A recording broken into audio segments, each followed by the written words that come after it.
War of the Worlds. Buzz-looking alien! Where? Ah! A while back, everyone on YouTube was whipped up in a frenzy talking about this dog shit new War of the Worlds movie starring Ice Cube. Oh my god. It's one of those, the whole thing takes place on a desktop type movies that was a cute gimmick for like a few movies. I think Searching did it really well, but other than that, it felt really like a gimmick that Hollywood was trying to make movies for cheap with. I think they wanted it to be like another era of like the found footage genre, but oftentimes it really just came across as a cheap alternative to making a real movie, you know, with cameras and dialogue, not text boxes. So you're telling me I could shoot a whole movie and not get off my ass? Yeah, sure, sign me up. We spend enough time in our lives looking at a screen at work and at home. Do I really need to be looking at a screen that's also a screen with other screens inside? No, thank you. I don't wanna do that. Yeah, I don't want to watch that. I mean, maybe I will someday because it looks hilarious. But everybody's already talking about that. And it's kind of done with now. I didn't miss the boat, you missed the boat. What's funny is that while all this came up, I was actually already in the middle of reading War of the Worlds, like the book. Imagine that.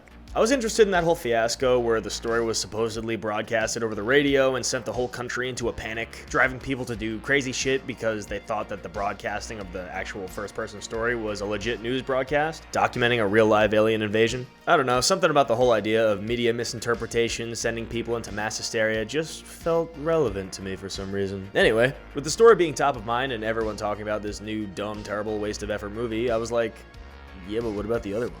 You know, the one with Tom Cruise running around, everybody's getting blasted? No. I have a personal connection to that movie. It came out around the time where I was growing up, and it, you know, may have traumatized me for life, but we'll get into that. I have a theory that this movie might be the most movie ever made. You know what I mean. Starring Tom Cruise, directed by Steven Spielberg. Tom Cruise saves his family from an alien invasion while also proving his worth and reconnecting with his estranged kids and ex-wife. I mean, come on, just look at the trailer. The music, the text, perfection. It truly is the movie. But first of all, I would be remiss if I didn't mention the 1953 adaptation of War of the Worlds, a cinematic classic known for its groundbreaking special effects and depiction of alien invaders that have shaped how we see aliens in pop culture. UFOs, classic aliens, a lot of how we think of classic aliens today comes from that original movie. So why don't I watch that one? I don't want to do that. It looks old and shitty. I will dwell in the house of the Lord. I don't want to watch that one either. So I guess I am remiss. And that's fine, I'm okay with that. So today we'll be talking about the other War of the Worlds movie directed by Steven Spielberg. And maybe popping in every now and then to talk about the differences from the book. Okay? Okay. God, get off my back.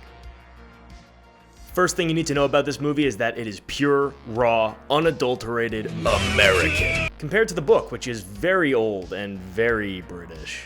The writing is really dry with long descriptions of the English landscape, talking about what towns he's going through and what town is next to this other town. We remained at Weybridge until midday, and at that hour we found ourselves at the place near Shepperton Lock where the Wey and the Thames join.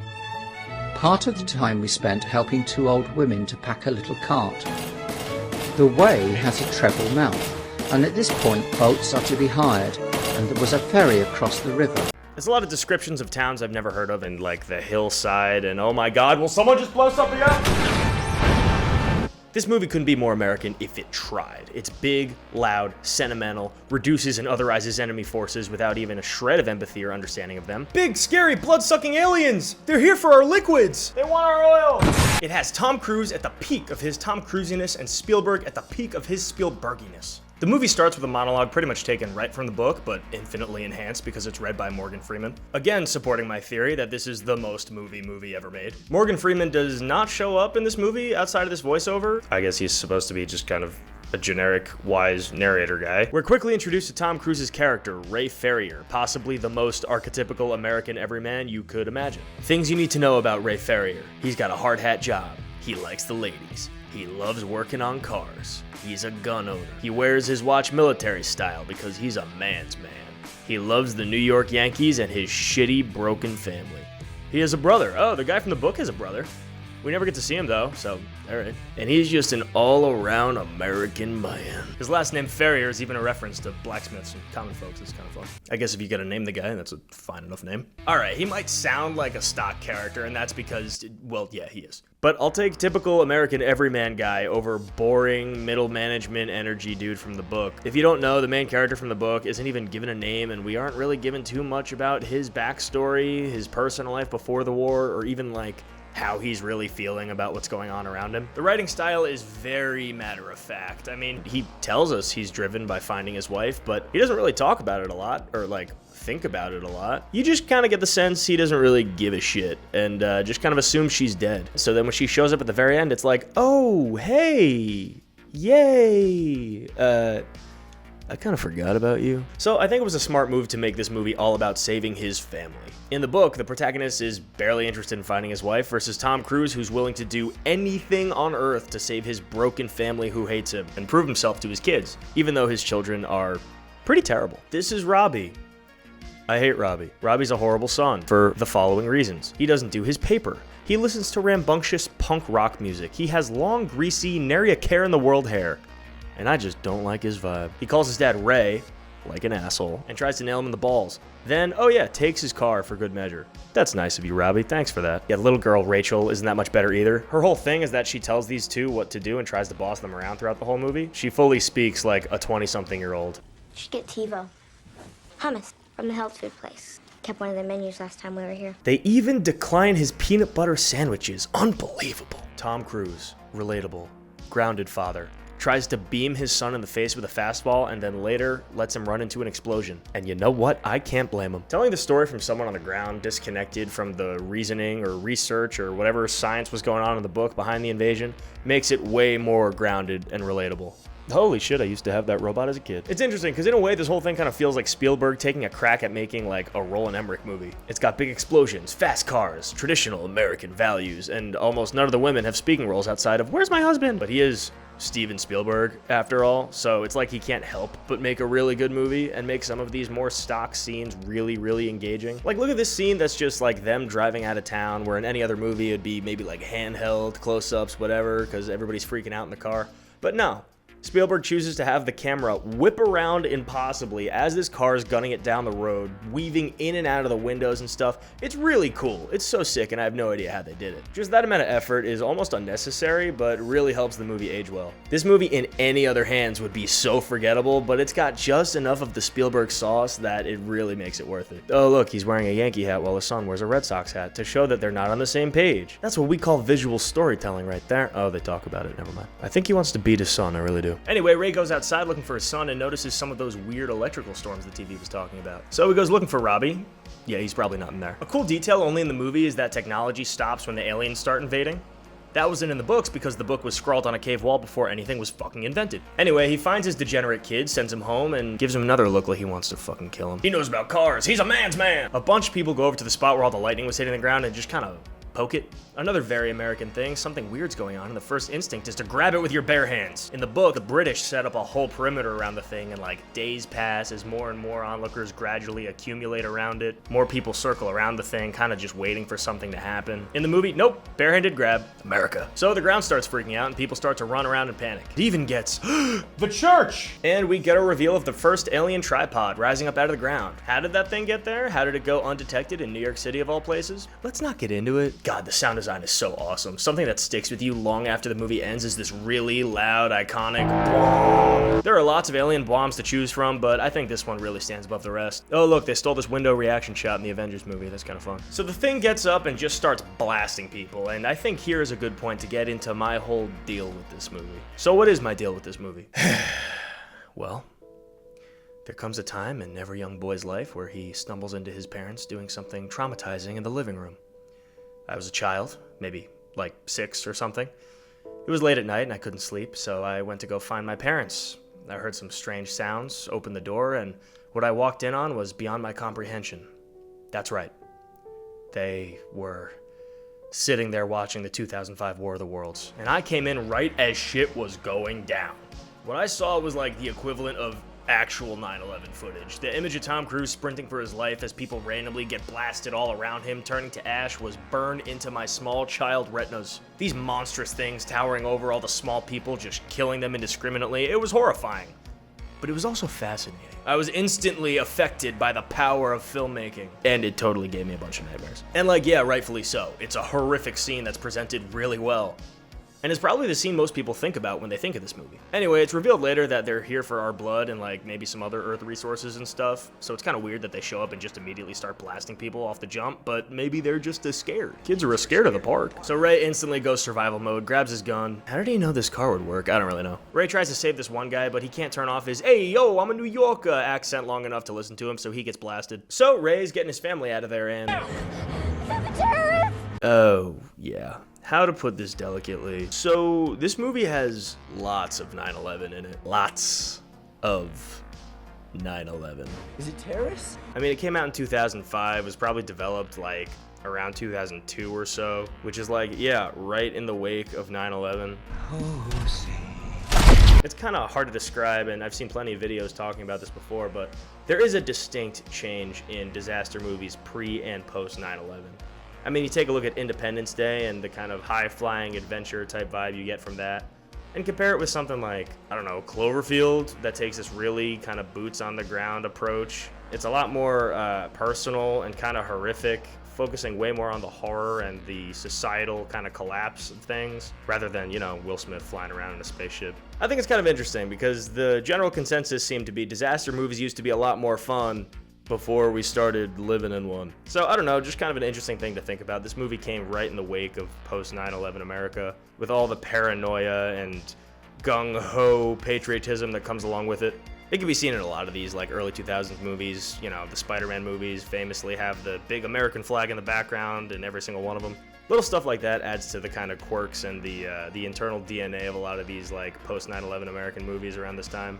And it makes me nostalgic for it. It's funny because the original book was written even before World War I, with some people even speculating it predicted some aspects of it in its depiction of the invasion, with the aliens using a killing gas, similar to mustard gas that would later be used, as well as big armored vehicles that predated tanks. So to have this adaptation be so responsive to war is symmetrical? Poetic? Just a coincidence? Yeah, maybe. So they go to Mom and Tim's house, and they're not there. Oh, but at least Robbie packs some vinaigrette. Fucking useless. So Ray starts bugging out, and as far as the action hero guy goes, Tom Cruise proves why he's the best at what he does. He brings a sincerity to these larger-than-life stakes that really does a lot of work to ground everything going on. Okay. He's a tough guy, but he's not Hercules. He panics. He freaks the fuck out when a giant tripod monster starts blasting his neighborhood. But you never lose the thread that he's always thinking about his family. You just see it in his eyes and everything he does. He never drops the ball and never loses focus. Anyway, fuck this spread. So they head into the basement, because that's what you do when you're totally not freaking out, and try to get some sleep, which is pretty hard considering the screaming sounds of flaming death coming from outside. They get into the boiler room just in the nick of time, so they sleep downstairs, and in the morning, Ray wakes up to find...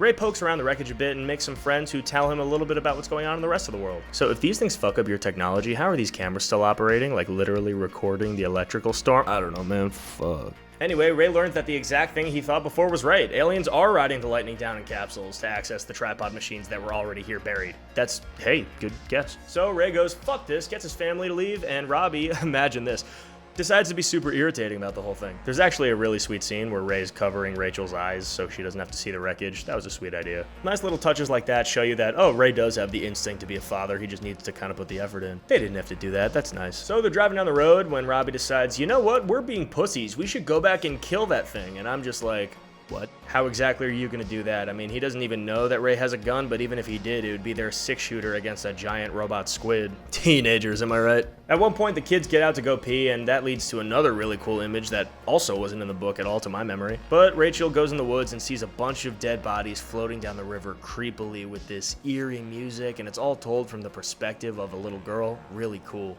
Then they get a front row seat to the military rolling in, and Robbie tries to join in a characteristically super annoying way. Fucking Robbie. When the military ignores him, he uses this as an opportunity to argue with his dad some more. He confronts Ray about wanting to find their mom just to get rid of him. What? No, you guys are great. You know, father-son stuff usually gets me, but I just can't bring myself to like this kid at all. He's terrible. So they're driving down the road until people pull them out of their car. They start roughing them up a little bit. And despite Chekhov having a big smile on his face somewhere, they get their car tooken. Cruzy has a little breakdown and they take it to the bridge. NJ Transit, am I right? Okay. On the bridge, they bump into some lady named Cheryl, who I guess he knows, and the aliens attack again. It's a disaster! They try to get on a boat, manage to get on by the skin of their teeth, but they lose Cheryl! Oh no! Robbie does the first decent thing in this movie and starts helping people onto the boat. They grow up so fast. Then, as the aliens start coming out of the water, we get a beautiful disaster movie, Roland Emmerich-esque. Oh my God.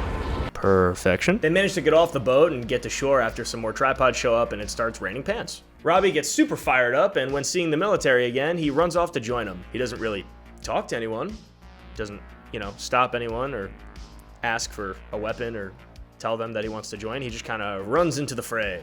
Sure, yeah. Go get him, Robbie. We have a great moment where Ray has to choose between saving his son or being separated from his daughter, and learns to give his son the respect he's been looking for. To make his own decisions as a man. So he makes the hard decision to leave his son, which I'm sure will go great.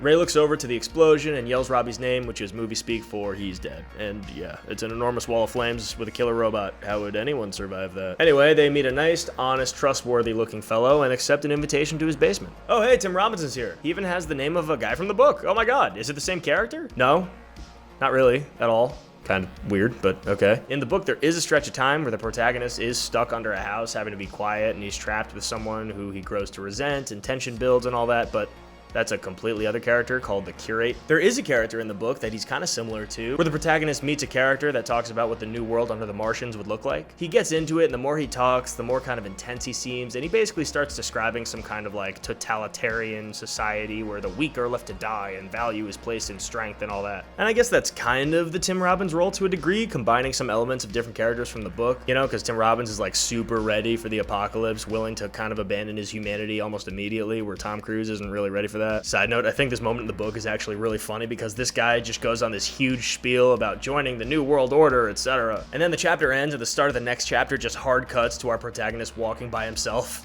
As if to say like, oh, that guy was fucking crazy. Classic unnamed non-character protagonist. Another great moment happens where Ray's daughter asks him to sing him a lullaby, but he doesn't know any. Which is very moving and really good storytelling, but like, come on, man. That's like not knowing the ABCs. So he starts singing a country song instead because he's an all-around American man. Anywho, Tim Robbins politely waits for Ray's scene to be over to start talking to him. And he's got all kinds of cheery things to say. When, oh no, a tentacle slips into the room. There's a pretty tense scene of hiding from this thing, trying to be quiet while getting separated, trying to stay together while also trying to stop Tim Robbins from attacking the thing. They wait around and eventually we see the real aliens. And oh my god, they're pretty generic looking. Oh. The book describes the Martians as pretty useless outside of their machines, like too heavy on Earth to be able to effectively move around with their limbs. In the book, there's a whole long-ass description of what they look like and how they drain humans to eat, speculation on how that would sustain their bodies, and it's a pretty unique design idea. In the movie, what do we get? Big weird head guy, 3 legs, black beady eyes. So while we see these things, Ray and Ogilvy, that's the guy's name, have a silent struggle over whether or not to take this opportunity to kill these things. Ray holds them off, but then a big bong summons the aliens away. Oh, the bloodroot things are in this movie. They only really start to come up at the end of the story, but they're in the book too. That's one thing that kind of sets these aliens apart from the generic UFO laser zapping things, I guess. Then we get the reveal of what the aliens came here for, and it's revealed they've come to suck our blood. So Tim Robbins sees this and freaks the fuck out. In the books, the aliens have a whole separate machine where the Martians like drain blood, and it's this big digging thing in the ground. It's almost like they throw the bodies into it like some kind of like sausage factory thing, but honestly that was pretty hard to picture with the book's very clinical description of everything. So I think the shorthand of just making the tripods kind of suck your blood with a big straw is simpler and scarier. So Tim Robbins is going loony, risking their lives by making sounds, and Ray takes his sweet time to talk to his daughter before doing what he's gotta do. He blindfolds her, has her cover her ears, and mans the fuck up. This is a new aspect for the movie, and I think makes him more active as a character. Rather than Ray just kind of wandering around, reacting to shit going on around him as best he can, getting rid of this crazy guy shows us how far he's willing to go to save his daughter, which kind of seems like the through line of this version of the story. We don't get to see what happens, but we know. Rachel chooses this moment to actually shut the fuck up and let her dad think, rather than react and asking a million questions, so that was nice of her. But then she ruins it by waking up and screaming at a tentacle in her face. Ray tries to fight the thing, but ultimately can't stop her from getting tooken. Now Ray does the thing that everyone's been telling him to do this whole movie and attempts to fist fight a giant metal squid. Doesn't go well. Luckily, he finds some grenades. And gets the thing's attention. He lets himself get tooken and is placed in a big wicker basket with some other tooken folks. And I think now is the time where I start to question how these things actually work. So, like 2 seconds ago, we just saw a guy getting his blood drained by a big tentacle sucker, but now the aliens are placing people in baskets and sucking them into a big asshole. Well, what the fuck goes on in there? We never see inside the thing, and it doesn't look like enough space to have like a blood drainer station or something, but I don't know, maybe that's what's going on. Another difference I'm surprised isn't in the movie is the aliens using poison gas to clear out big areas like they do in the book. So anyway, Ray uses his magically produced hand grenades that he just found a minute ago and blows the thing up. Pucker, you son of a bitch. After that, they walk with a big crowd all the way to Boston and start to see that the bloodroot things are dying. He tries to see what's going on and finds out that the aliens were all killed. Oh. Seemingly out of nowhere. One of them's still alive, walking around all wobbly, and Ray notices that its shield is down. Not much talk of the alien shields previous to this, but let's assume he learned that by throwing the magic grenade. So he tells the army to shoot it, and they do. Kind of weird that this doesn't come from any personal aspect or perspective that Ray brings. I mean, I guess he learned about the shields while trying to save his daughter, but it feels like maybe he could have learned something specific, maybe while being half sucked into the tripod's ass, but it's not that big a deal, I guess. The alien crashes down, half climbs out, goes, and dies. America wins again! Welcome to Earth. 'Twas beauty killed the... So Ray walks in the middle of the street over to his ex-wife, who I guess has been doing nothing and has been unbothered by this whole affair since she's just chilling at home in her cardigan. You know, the thing that women do whenever men aren't around where they're just kind of encased in amber. I think she was doing that. Oh, even her parents are fine. Well dressed, even. But out from the door comes one more reveal, and that's that fucking Robbie is still alive, and everything worked out in the end, and then the magic sugar plum fairies come out to grant their every wish. Robbie calls Ray dad, Morgan Freeman shows up to say some shit about how the aliens were killed by our microbacteria, and the movie ends. Yay. So how do we feel about War of the Worlds? The movie ends with a pretty heavy line, men do not live nor die in vain. But like, is that what the story's about? I guess Ray starts the story as uncommitted and grows to sacrifice more for his family, but then shouldn't he have given his life for his children in the end? You know, proving that he wasn't just trying to get rid of them, but instead would do anything for them? Like the ultimate sacrifice? The way the movie ends now, Robbie's kind of right. He does totally dump them off with their mom. And even though he's not literally standing in the doorway, Tim is still presumably there. So I think if this movie had more stones, Ray should have died in that tripod to save his daughter, or sacrificed in some other sort of major way. But hey, that's just me. It could have completed the whole American vision, giving him a Christ-like sacrifice, you know, really Armageddon this shit. I think overall the movie's super fun and has some really effective scenes. While everyone's poking fun at the new low-effort Ice Cube War of the World, let's not forget the one that did put in the effort. For the most part. No, not the original one though, either. The one I wanted to watch. Yeah. Thanks for watching, be sure to check out my other stuff, and I'll see you later.